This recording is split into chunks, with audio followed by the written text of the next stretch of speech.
It's already after the second week of January, which means statistically speaking, 88% of the people that set a goal on the 1st of January already have failed it. I used to be one of them. I used to be one of those 88%. Actually, I was even worse than them because I didn't even bother to set a resolution for the year because I knew that it was nonsense and that I would not achieve it, so I didn't even bother. I don't know what is worse, but it shows that I knew that it wouldn't work. But yeah, I've been always saying, I want to achieve that, I want to start this, I want to start that. I wish I could work out more, saying it as if something was holding me back to actually do it, which is super ridiculous if you think about it. But that's what I've been telling myself all along, all those years. And it's super stupid, isn't it? Fast forward a year, and I have now journaled for 365 days, counting. I have managed to become self-employed while still being fully employed at a normal company. I've managed to build hundreds of automations, AI implementations, web apps, applications, everything without a university degree. And I've even built things that caught the eye of tech companies like Google that are interested in things that I built. That's super crazy and I'm super proud of that. And honestly, there's no secret sauce or anything that I've discovered that I got lucky at or whatever. The only thing that I did is finally start doing something and stop doing nothing.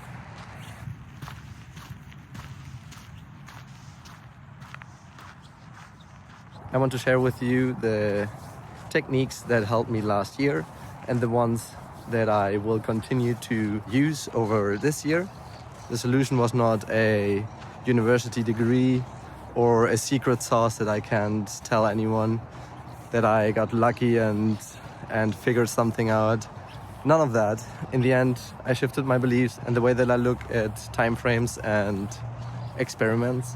Specifically, there's one thing that helped me a lot and that kept me moving throughout last year. So today I want to take you behind the scenes of a 2-day workshop that I did a week ago that helped me tremendously to understand what I want to do and how I want to continue this year. The same guys that hosted this workshop were the ones that I discovered last year that helped me to get started in the first place. The workshop is mainly hosted by the YouTuber called Ali Abdaal. He became a real inspiration back in the end of 2024, which is when I started this whole shift, and the one who made me change completely throughout 2025. So I want to show you why I've stopped planning for the whole year and instead only focus on the next 3 months. So follow along.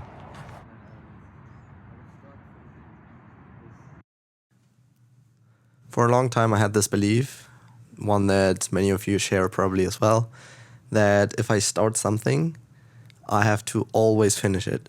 If I chose to be a scientific person that loves to calculate things, that believes in math and physics and all that, which I honestly really love.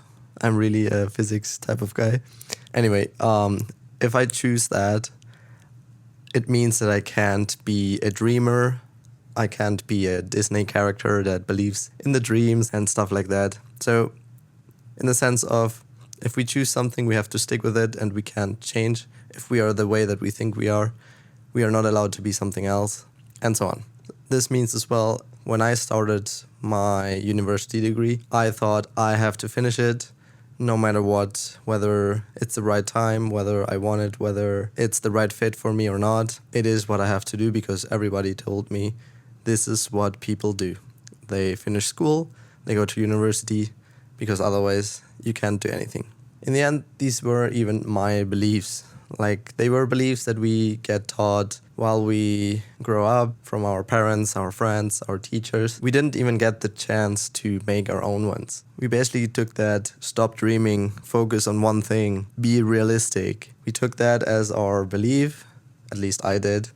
And so I was always afraid to do something that I just didn't know what would happen afterwards. I always knew university, then a nice job, then you get money, then you work in that forever, and that's it.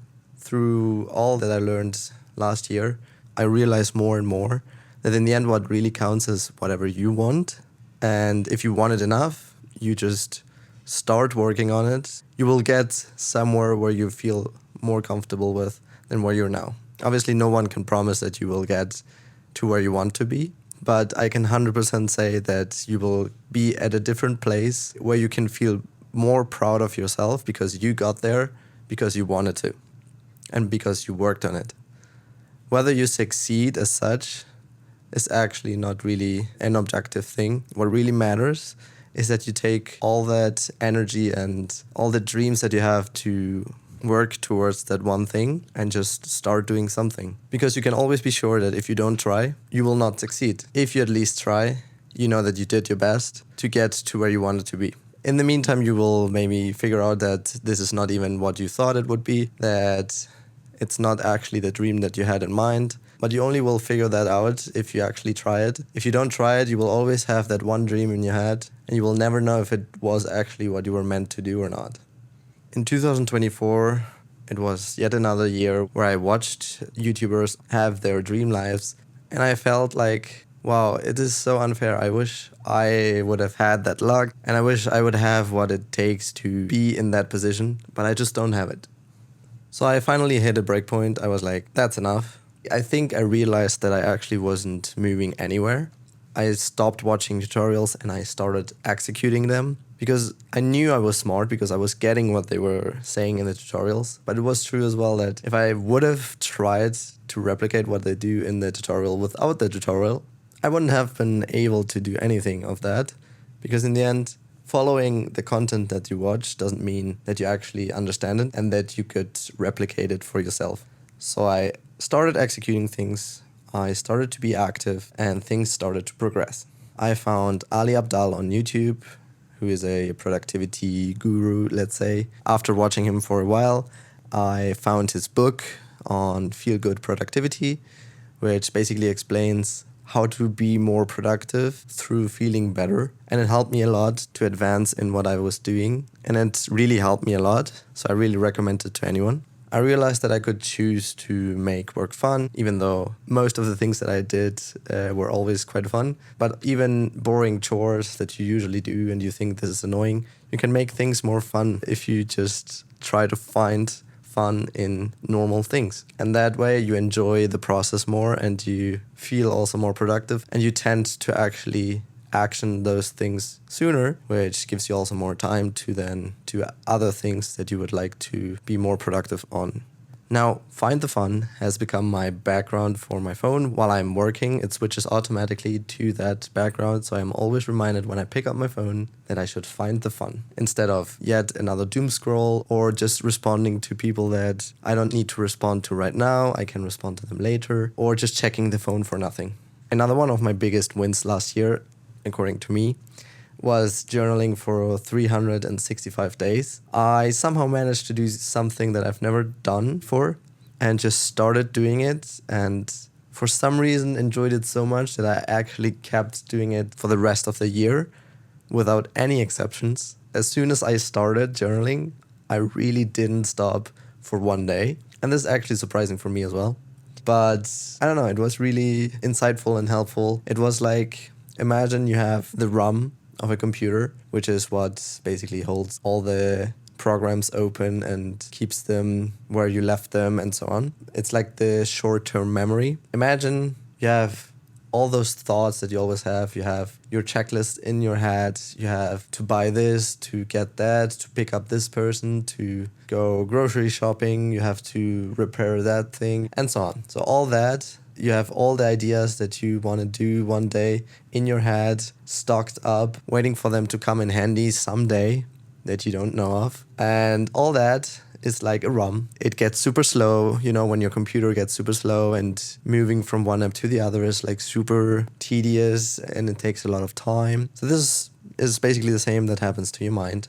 And since I started journaling, I feel like I moved all those apps, I moved all those short-term memories, everything that I thought of, the ideas, the brainstorms, the appointments, the checklists, even my feelings, I moved them over to my journaling app. That way I could like offload them and have a fresh mind, a fresh set of thoughts and everything organized, because by putting it on paper or on an app, whatever.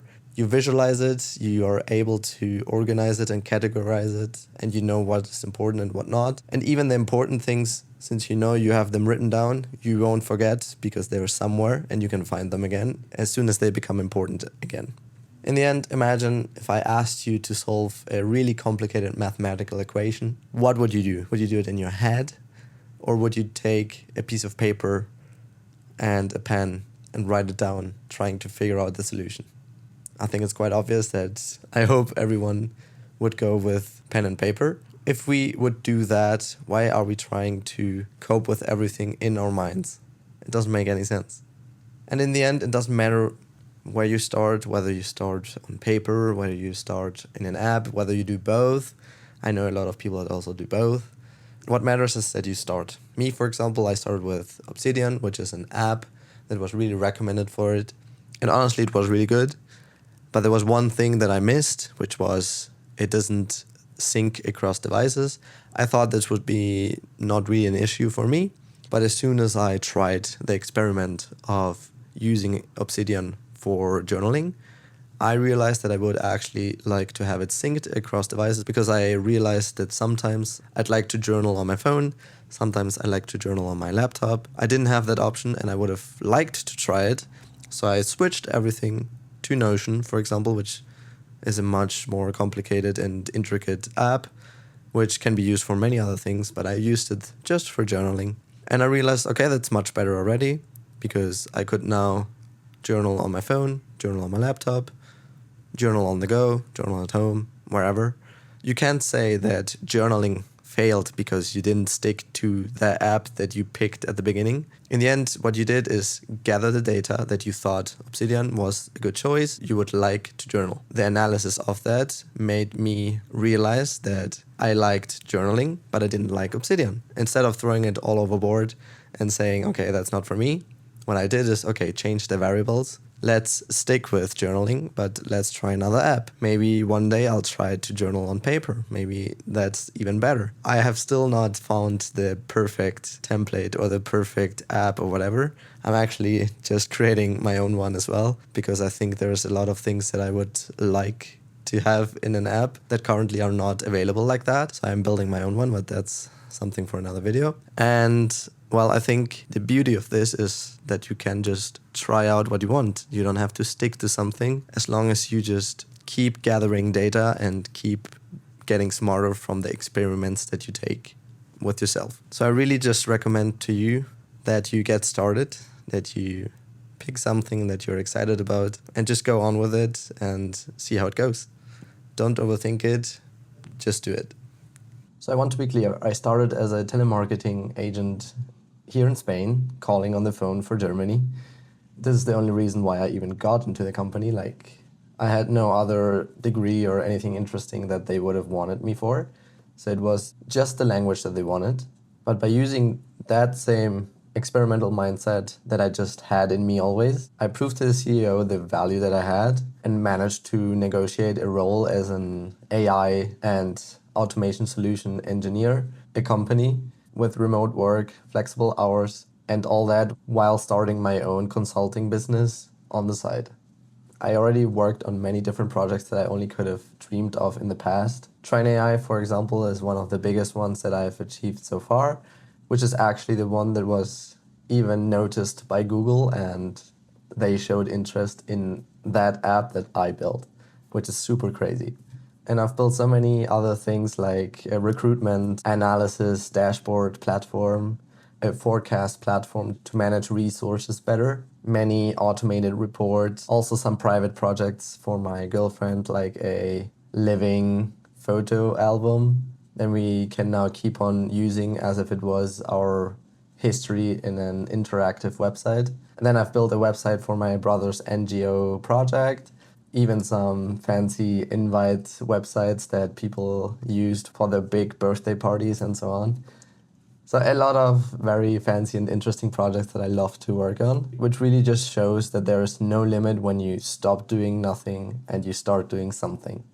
You don't know what projects you're going to work on, but something's going to come up, and that's the beauty of it. in the end, curiosity isn't a distraction. It is actually the greatest competitive advantage that you could have. As mentioned earlier, I spent 2 days on a workshop that helped me to plan my 2026, and I wanted to share with you the main takeaways that I got from that workshop. First, review 2025. Then we allowed ourselves to dream a bit by creating a 10-year bucket list. So basically anything that you want to do within the next 10 years. A 3-year vision board, just so we don't get obsessed with making everything happen this year.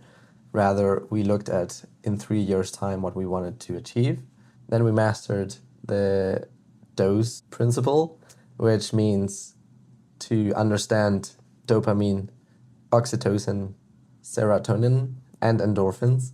So these are basically all the chemicals in our brains that handle the way we feel, whether we are productive or not, whether we feel satisfied, happy, and all that. So these make us be concentrated, pay attention to things, be motivated, and so on. Then we went into learning about Tiny Experiments, which is a book that I really recommend you read, followed by The Power of Beliefs, which will soon be released, which I'm definitely going to buy because I really think this can help me a lot. The book tries to make you realize that beliefs are the things that are stopping you, and therefore the things that could also make you succeed.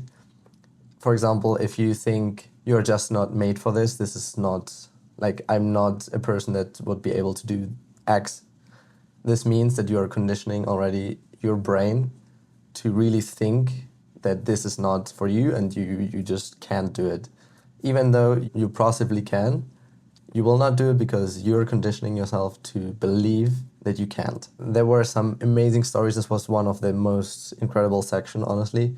There were stories of people that did crazy things just because they believed that it was actually possible.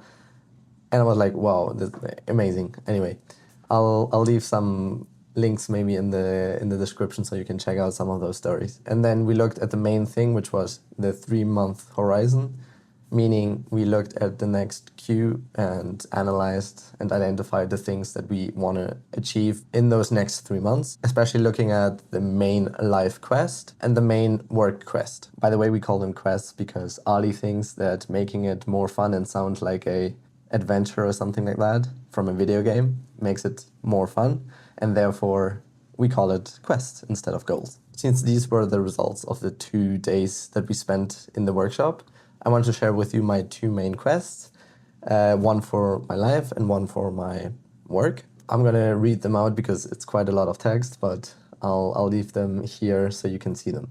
My life quest is to establish a never to zero physical foundation. To complete this, I'm doing 30 full workout sessions by March 31st, but here's the key, the non-zero rule. If I can't do 30 minutes, I do 1 push-up or a 5-minute walk. I win the day by keeping the habit loop alive. My work main quest is to transmit from a static website to an active authority. I'm publishing 6 helpful hero pieces on LinkedIn, YouTube, my website, whatever social media counts, and reaching out to 10 potential clients. I'm using my founder time on Tuesday and Thursday mornings. Every post is a brick in the house that I'm building for myself. This is just a short version of what I've actually written down. We had to follow a specific template that I leave you here as well, just so you can follow that template if you want to do the quests for yourself. But in the end, the main thing that you should care about is that those quests are the single most important things that you want to focus on because they bring a specific value or happiness to yourself. And this is why you want to focus on them. If they're not specific to you or important to you or simply make you happy, then you shouldn't do them. Make sure that you just pick whatever you really want to get done, set the time frame for the 31st of March, and then see how you go. After the 31st of March, you collect all the data that you've got over those 3 months and decide on the next quest that you want to follow, because maybe that worked super well, maybe that just didn't work at all, so you have to reformulate the pact that you have with yourself to really achieve the next goal. Another side note here, because on the note that I'm building something myself, I'm actually building 2 things right now. One is the journaling app that I was telling you about, and the other is a habit tracker, because I found a habit tracker app that I really liked, but it didn't have everything that I wanted, and I thought it was fairly easy enough to build it myself and add those features. So that's basically what I did.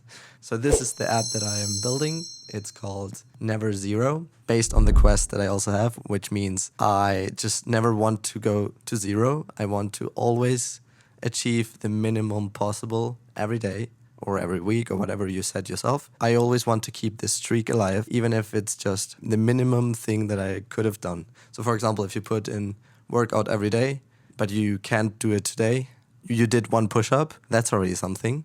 So your streak has been kept alive and you can tick it off your habit tracker. So this habit tracker is what I'm using right now, currently only on my iPhone. So if anyone would be interested on having it as well, let me know so I can put it maybe on the App Store, or even for the Android peeps out there, so I can do a version for Android as well. Let me know if you would be interested in that, and I'll see how I can give it to all of you. Thanks a lot. Back to the video. So I'm just trying to get a spot where I can record just a little scene for the video, but I think the sun is giving up on me and I'm frustrated.